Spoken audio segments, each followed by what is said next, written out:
Je m'appelle Céline, je suis praticienne et formatrice en coordination respiratoire.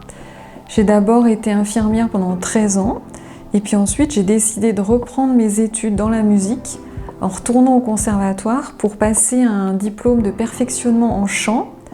Donc j'enseigne le chant depuis une quinzaine d'années. J'ai toujours continué à me former auprès de différents professeurs en faisant des masterclass. Et en 2018, il y a une élève qui m'a offert le livre de Robin de Herse qui s'appelle « La voix de la voix ». Et ce livre parle de la coordination respiratoire. Pour moi, ça a été une révélation, ça m'a tout de suite parlé et j'ai décidé de commencer la formation. La coordination respiratoire, c'est une éducation à la respiration qui est basée sur l'anatomie fonctionnelle.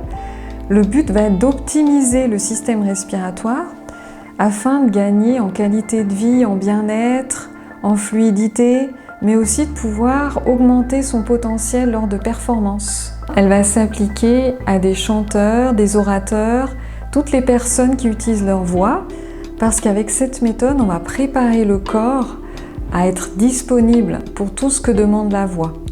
Ensuite, je vais avoir des musiciens, par exemple souffleurs, comme une clarinette.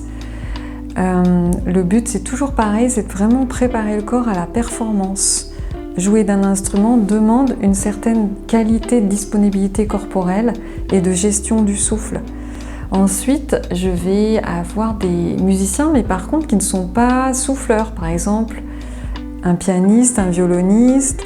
Ces personnes, souvent, elles disent qu'elles ne savent pas respirer en jouant. Et dès qu'elles apprennent à le faire, avec beaucoup de souplesse, eh bien, la qualité du son va changer.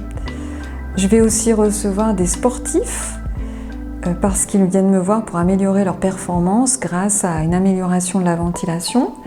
Je vais aussi avoir des personnes qui se sentent pas bien dans leur respiration, qui se sentent bloquées par exemple, une oppression thoracique, une oppression sous le sternum, la sensation de ne plus arriver à prendre de grandes inspirations, ou d'être essoufflé. Et du coup, là aussi, la méthode accompagne vraiment bien à gagner en bien-être, en fluidité.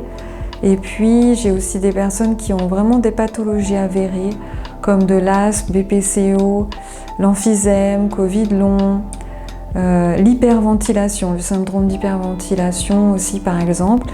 Et puis pour ça, souvent, je travaille avec quelques pneumologues de la région, avec qui j'ai créé une collaboration. Je vais aussi recevoir des personnes qui sont très anxieuses, voire qui ont un syndrome de stress post-traumatique et qui nécessitent un accompagnement corporel avec beaucoup de douceur. Et donc on passe par la respiration parce que en travaillant comme ça, on apaise en fait le système nerveux. Voilà un petit peu tout le public que je reçois.